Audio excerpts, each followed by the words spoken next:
culture sometimes can be contradictory to religion, because when we talk about religion, again, it is a shared set of beliefs that people tend to share and follow strictly and adhere to in their daily life.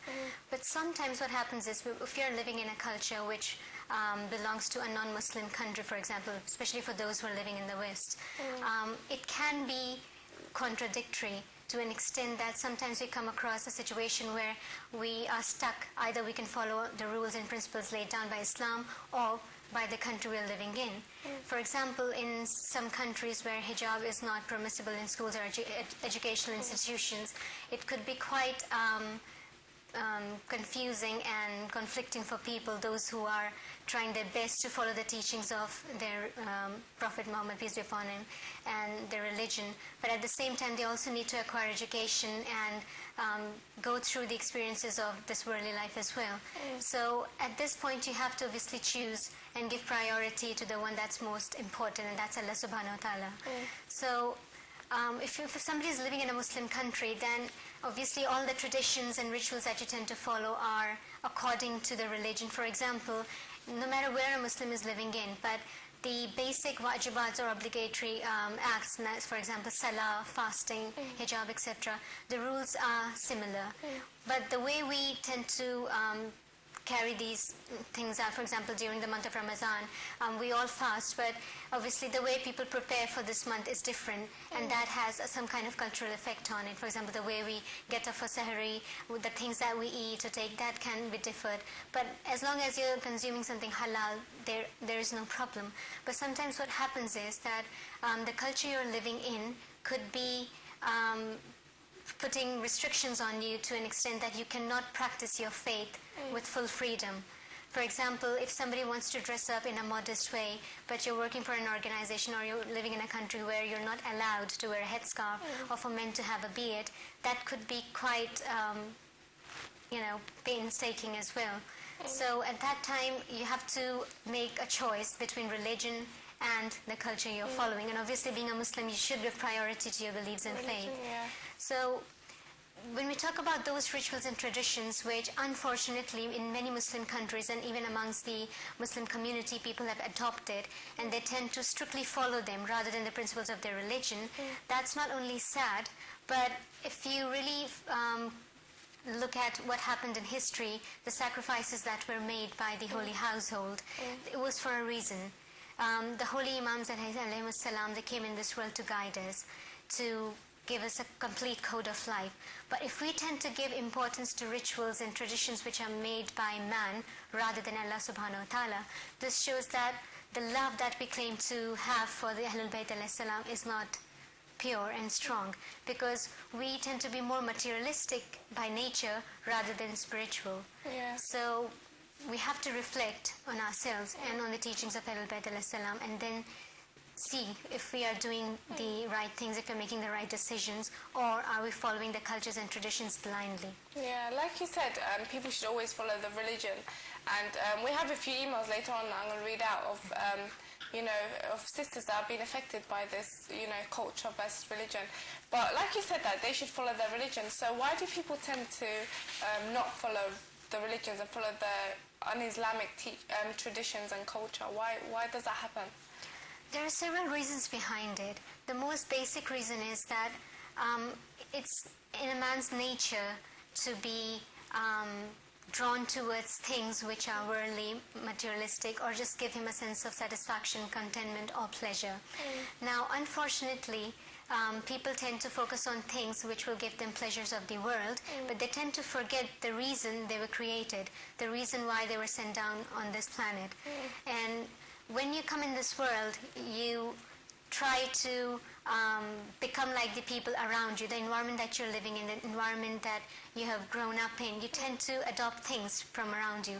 And if you're living in an environment where people are running after money, wealth, and material gains of the world rather than the spiritual, then automatically you tend to imitate them as well. Second thing is, when man is imposed with restrictions of any kind, they tend to feel anxious. And it's easy to break laws made by Allah rather than to break laws made by man. For example, if you are driving, for example, and you do something which is illegal or not allowed, you know that the law enforcement agencies are there and they're watching you and they're going to do something right there and then. So you're more careful about laws or restrictions made by men because you know it will be an instant effect. Yeah. But when you talk about restrictions laid down by Allah subhanahu wa ta'ala, you tend to overlook by saying, oh, he's the most merciful, he's forgiving, it doesn't really matter, it's okay to lie, it's okay to do something which is not allowed, it's okay sometimes to do something which is haram, because in the end of the day he's forgiving, he might forgive us. But we tend to forget that although he is most merciful, most forgiving, at the same time he's qahar as well, and he is bound to punish you for something you have done which was not which was forbidden or not permissible, because he's just. It's not that you do something bad and you think you'll get away with it, whereas there is somebody else out there who's going out of his way, out of her way to practice her deen, her faith, and going through all the trials and tribulations in hope that she will get away from the chastisement of the grave and end up in paradise. So it's not fair on that person. So people, they try to get away from things which are too complicated or will cause them any form of anxiety, either mental or any kind of physical pain. So if, for example, in countries where it's 40 degrees or 50 degrees in the summer, I know it's not easy for a girl to wear hijab and dress up completely, you know. It's easy to wear something which is not too much, it doesn't cover you too much, and you can bear the heat. But again, you have to, at that point you have to compare yourself. Can you endure the heat of this world or the heat that you might have to suffer in hell, the fire of hell, which is 70 times more hotter because of dressing up in an un-Islamic way? So when you experience these kind of situations in your life, you have to think over obviously both the world, what you're going to end up, and then make the right decision. Definitely, yeah. Like you said, many people think of now, what's going to happen now to me, rather than afterwards. I want to read this one of the sisters' emails because it connects to this, and it's very, I think it's an issue that many females face, and I know personally some females that face the same issues. She says, Salam, I just started wearing hijab, and to my family that is something abnormal, as they see wearing hijab as something oppressive. We come from a country where not wearing hijab is seen as liberated.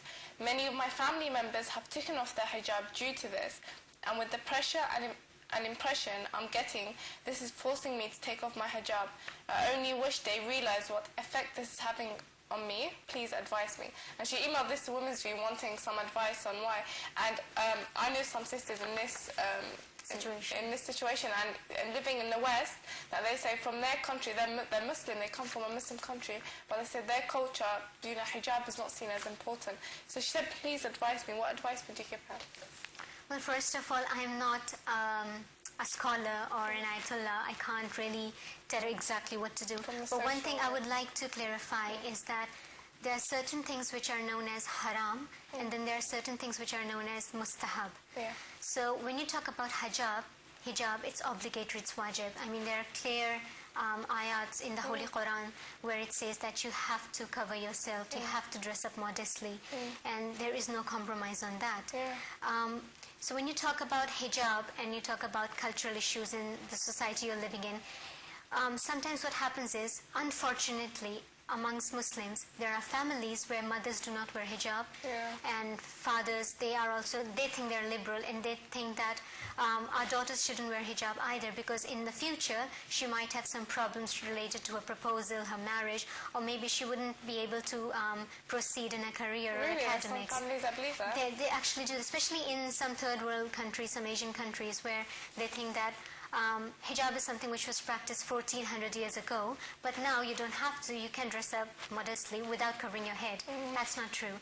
Because if there are certain rules or principles made by Allah subhanahu wa ta'ala, no human being has the right to change it or make any kind of modifications, because whatever rules have been laid down, they will stay like that till the day of judgment. You and me are no one to make changes. Now, in a situation where there is parents' obedience on one side and hijab, which is obviously an obligatory act as well, on the other side, people get confused. I've seen girls who go to scholars and they say that respect and obedience to parents is wajib, it's obligatory. And nowhere we are going to disobey our parents to hurt them, because we know our prayers won't be accepted. So if our parents tell us to do something which is haram, or stop us from doing something which is obligatory, for example, salah, fasting or hijab, what are we supposed to do? It's like we are stuck in a situation where there are two wajibats, obedience to parents and... But like the Allah and Ahlulbayt said that you should obey your parents in every situation, only when it goes against Islam. Exactly. So yeah. you've got the answer right there. Yeah. That in this situation, with all due respect to your parents, try your best to persuade them, to explain to them that this is in no way going to affect me or my future. Have firm faith in Allah subhanahu wa ta'ala. If He has made this rule for us, He will help us in the future as well. We won't be deprived of anything. You try your level best to persuade them. If you can seek help from anyone who can persuade your parents, go for it. But do not compromise on hijab. I mean, what is the worst thing that could happen? God forbid, your parents are not going to disown you or bury you alive for wearing hijab. And some people have a confusion. They think that when we talk about hijab, it means you have to wear an abaya or a jilbab. No, you can dress up modestly, you can wear anything as long as you're meeting the requirements or the criteria that has been laid out for an Islamic dress code. Yeah, definitely. I think like even the sister, she wants to wear hijab, but it's her family that's kind of pushing her back. This is a very common problem in many Asian countries like Pakistan and India, where young girls, out of awareness, they know the importance and significance, especially those who are the followers of Ahlulbayt alayhimus salam. They know the significance of hijab. We have read the whole story of Hazrat Zainab Salamullah alayha and Hazrat Bibi Fatima Zahra. What was the significance of hijab? We know what happened in Damascus, the mental agony and pain they had to go through because of losing their chadar or the hijab. That was far more painful than losing their loved ones. So how can we neglect that and just mourn by wearing black clothes or doing matam? That's not enough. Yeah, that's not enough. You have to practically implement the laws laid down by Allah subhanahu wa ta'ala, not just by reciting poetry for them. That's not enough. Definitely, yeah. This just came to my mind that once I went to a majlis, and I'm not going to mention where it was, but it was during Muharram, Imam Hussein. And there was a whole majlis, and then when I walked out, there's this girl's half their hair showing. Seems like they just put a cloth on just to come to the mosque. And I was thinking they're mourning for Imam Hussein, yet they're not practicing the cause that he died for and the cause that the Ahlulbayt went through. So it's really sad to see followers of Ahlulbayt but having this cultural traditions of not wearing hijab. Or I just remember now, sorry, that a girl once told me that in our culture we don't wear abaya. Yeah. And I was so shocked. I said, why? She goes, we don't even wear black. If we wear black, it's like mourning. Yeah. And I was so shocked because I always wear black, and I was very shocked to hear that their culture. So many myths related to our religion. Like some people say that, okay, it was mentioned in the Quran that you should dress up modestly, but that was for people back then. Not for the current age, because things have changed, things have advanced. Back then, if a girl used to walk out of her house, everybody used to look at her and think, oh, how can a girl go outside alone? But things have changed now, girls have become more liberated. That's not true. As I said earlier on, laws made by Allah do not change. Do not change, definitely. Especially those things which are made haram, they will remain haram. Yeah. You cannot think about making them halal in any way. There are options available in front of you. If you can't wear an abaya, that's okay. You can wear something else. But the concept is there. Definitely, yeah. So, asking, how do females suffer from these the norms of society or these cultural practices? Because of being in a situation where you are stuck between your faith, your beliefs, and the societal norms and culture, what happens is you tend to get frustrated. You suffer from intra-psychic conflict. It's like you want to do what you think is right, but the people around you or the things around you are stopping you from doing it. That leads to a sense of frustration that could lead to further emotional conflict. And this can obviously create a number of problems which might not only be psychological in nature but also physical. I wouldn't take the name of specific countries because some people might take it offensive. But unfortunately, there are Muslim countries out there where people think that being advanced or modern means to let go of religious teachings and adapting to the westernized way of living. That's not true. Islam is not a backward religion. It's not outdated. Islam is for all times. And if you practice it in the right way, no way can you be deprived of any advancements or progress in your life. So when we talk about girls, they tend to suffer more because of the societal norms. Because especially in those societies where it is like a male-dominating culture or male-dominating patriarchal society, girls, they tend to have low self-esteem. They suffer from depression, frustration, anxiety, stress, and when all these problems are continuous, that affects their physical health. They either get insomnia, they're unable to sleep, or they lose their appetite, or they tend to eat more, because basically what happens is when you have a sense of emptiness inside you, you tend to eat more, thinking that it will fill up that gap that I have in my life. But that was, that's not true. A number of psychological problems arise. Sometimes people get admitted in the hospitals because of chronic illnesses or psychosis or neuroticism. And the family members or the relatives, they don't understand that the root cause of the problem is the frustration, the conflict that she has in her mind. It has nothing to do with her family or the place where she's living in. But people do not understand. For example, a girl who wants to wear hijab, who wants to do something which is purely Islamic in nature, but her family, her relatives, her friends are stopping her from doing it, the mental agony she must be going through, we can't imagine. But if she's going to suffer like that for a long period of time, chances are one day she's going to suffer from something which is obviously big, and then the family is going to realize the mistake they have made. But it will be too long, too late. So it's always better to ventilate your emotions, to release the problems that are being trapped inside you, so that you don't end up suffering from something major in the future. Unfortunately today in our society, oppression has reached its peak, and majority people, they follow the rules made by men rather than by Allah subhanahu wa ta'ala. And obviously when you're going to disobey Allah, you're going to be unjust, oppressive, and tyrant by nature, and you're going to do things which are simply made haram or forbidden by Allah subhanahu wa ta'ala. Now if parents are saying that to their child that don't fast because it's 14-16 hours, it will affect your health, you won't be able to concentrate in your school or college, they think that we are thinking for the best for our children. But actually, okay, they are thinking about the physiological health, that child might lose weight or become dizzy or whatever, but they're not thinking that the main concept behind fasting is to build up stamina, patience, tolerance. So they are neglecting these three major things which are going to last a lifetime for that person, and they're focusing on things which are purely materialistic and worldly in nature. I mean, you don't come across any such thing that a person was fasting and died as a result. You never come across these kind of news. It's just up here that you think, oh, if I'm going to fast for 16 hours, something bad is going to happen to me. Why is it that when you're following laws made by Allah, you get all the negative ideas in your head, but when you're following the latest fashion, you never get any negative ideas? So people have to change their mentality. And as it is said in the Quran, that God does not help those who do not help themselves.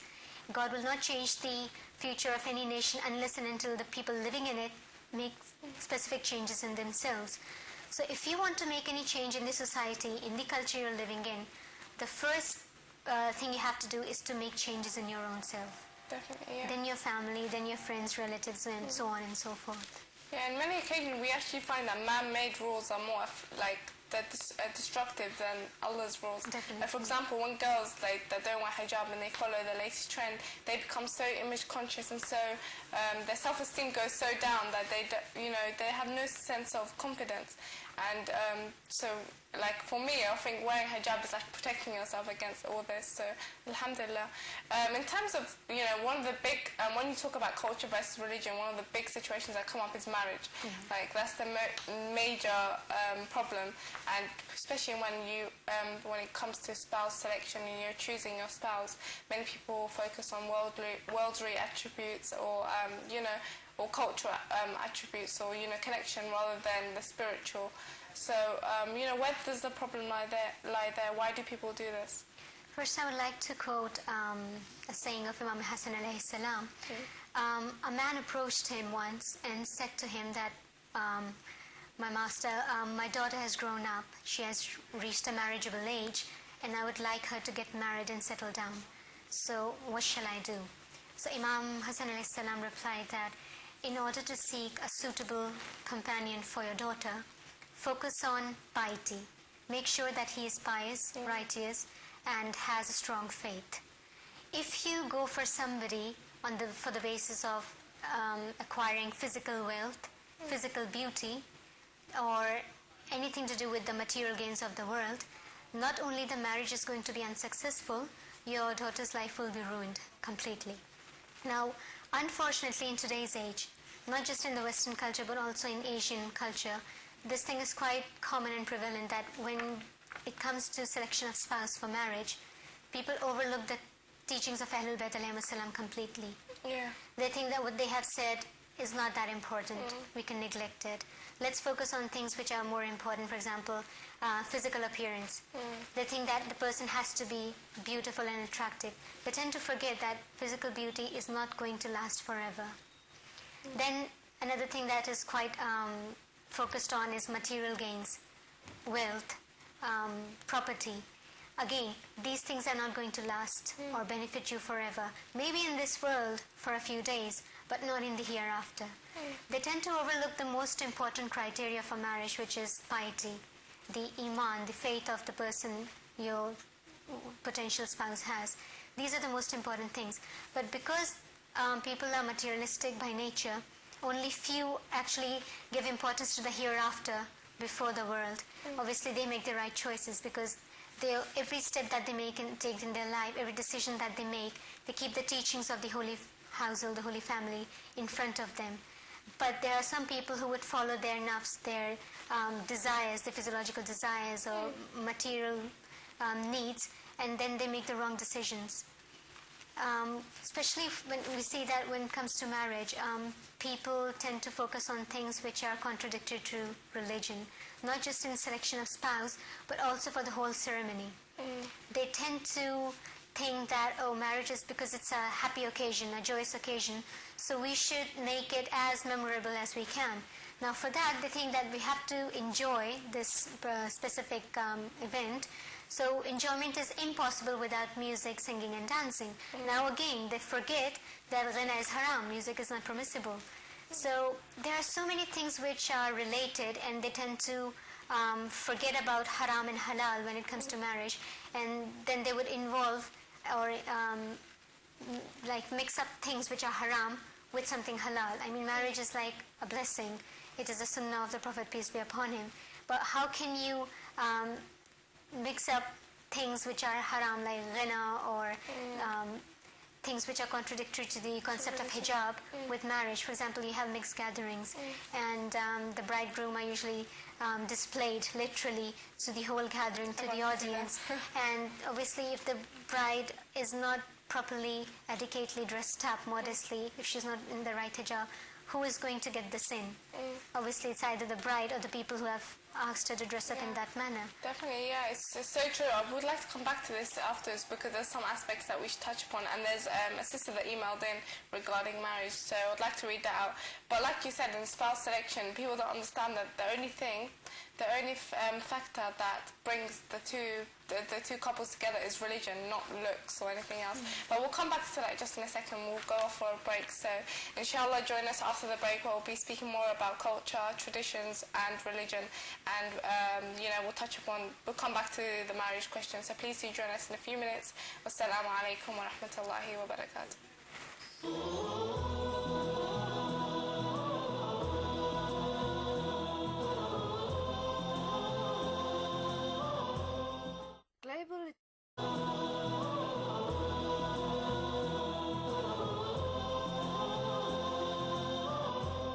Assalamu alaikum, welcome back to Women's View on Ahlulbayt TV.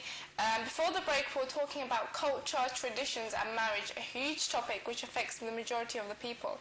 How does culture contradict religion and how people follow it blindly? So we spoke about a few aspects. Before we go back to our discussion, I would like to remind viewers that if you would like to call in and contribute to our discussion, you may call in with the number on the screen, or you can email in at womensview@ahlulbayt.tv. Coming back to our discussion, we were talking about marriage before we went to a break, and how many people, carry out un-Islamic practices during marriage. And something popped in my mind that, when I was getting married, I was looking through the magazines and I came across this hijab wedding dresses and hijab weddings. And I looked through the pages and it was sisters wearing hijab and wearing a wedding dress but long sleeves and then full makeup on their face. And I thought, this clearly isn't hijab if you're wearing full makeup. And, so I think many times that people, follow the traditions, and especially in the Gulf, many people do wear hijab/wedding dresses, and many people do follow practices, and especially in terms of spouse selection, like you said, many people look for looks, that's what they go after, worldly desires, and it's not religion. But I just want to read out an email that we received from a sister regarding marriage. She said, "Salam, recently a good guy had proposed to me, but as he wasn't from the same country, my parents rejected. How can someone make their parents aware that culture and country is not an important issue, and it's piety and religion that someone must look for?" And how would you answer this sister? She said that, how can I make my parents aware? So what would you say? The biggest problem we are facing today is that because the roots of culture and traditions are so strong that sometimes they overpower religion and faith itself. And it really is a shame that parents, who are supposed to be the first source, the first point of contact for children when it comes to upbringing and teaching, when they are misguided themselves, what can they teach the next generation? Definitely. And because of awareness and education, our youth is now learning what religion really means. And now they can distinguish between rituals, culture, tradition, and religion itself. Now, like this sister, the problem she's facing, that's pretty common these days as well. That people again are not focusing on the criteria laid down by the Holy Prophet, peace be upon him, and his progeny, but they're focusing on things which are completely meaningless. Now, the parents are not agreeing to this proposal, although the brother is quite good and everything, just because he belongs to a different culture. This is basically a pointless argument. Now, because she is in a position where she cannot have arguments with her parents, she cannot be disrespectful or disobedient, because for a girl she needs her father's consent for marriage, unlike a boy. Permission. So first she should try her level best to talk to them reasonably, try to explain them and assure them that it's not the culture that matters, but it's the faith on the religion. And in the end of the day, if she's happy and content, then these things don't really matter. But if she thinks that it's pointless to talk to parents, because sometimes parents can be quite stubborn and rigid, they would rather follow the traditions rather than Allah. So in that case, she should try to, obviously, that should be the first thing she should do, is pray to Allah subhanahu wa ta'ala to make things easier for her. And prayer is the most important thing, supplications and invocations that do help. She should give charity as well, so as to prevent herself from any calamity from befalling her. Another thing she should do is try to seek help from somebody in her community, in her family, who holds a strong position, who can actually persuade the parents and talk to them reasonably, someone whom the parents will actually listen to. Yeah, someone with authority. Exactly. And the rest is obviously to Allah. Yeah, I think in this situation that the blessing of the blessing of parents within a marriage is the most important thing. And my advice to this is to never go against your parents. And it's all about qasma at the end of the day. Allah has written a partner for everybody. So it's sad to hear that some families may reject a guy or reject a girl just because she comes from a different country than her husband. This is just on the basis of culture. You will be amazed that in some Muslim countries, parents actually reject a potential spouse for their children on the basis of religion. They would say, oh, this person is practicing religion too strictly. We don't want a fanatic, we don't want a radical Muslim. And on that basis, they actually reject the proposal. For example, if a boy has a beard they would say, oh, how can we let our daughter get married to a man who's got a beard? Or how can we let our son get married to a girl who wears a headscarf? She's so conservative and outdated. So these things are like signs of Qiyamah, Day of Judgment, because you're born in a Muslim family, you call yourself Muslims, you claim to be followers of Ahlulbayt alayhimus salam, but indirectly you're following the enemies of Islam, the enemies of Ahlulbayt alayhimus salam. No, it's surprising that some families are like that. I just came to realize that some families are like that, but it's like within a marriage, I feel like religion is the only thing that really brings the two partners together and ties them together. But inshallah khair, and I hope the sister, I wish you the best, inshallah, and hopefully, hopefully her situation gets sorted out. But now coming to a really hot topic, and many people really, they brush Islam with this concept, and that is honor killing. That in some countries honor killing does take place, and many times we see this problem falls upon Islam, and they say it's because of Islam that they've done this, But what is the situation with honor killings, and why does it take place, and how do people connect it with Islam?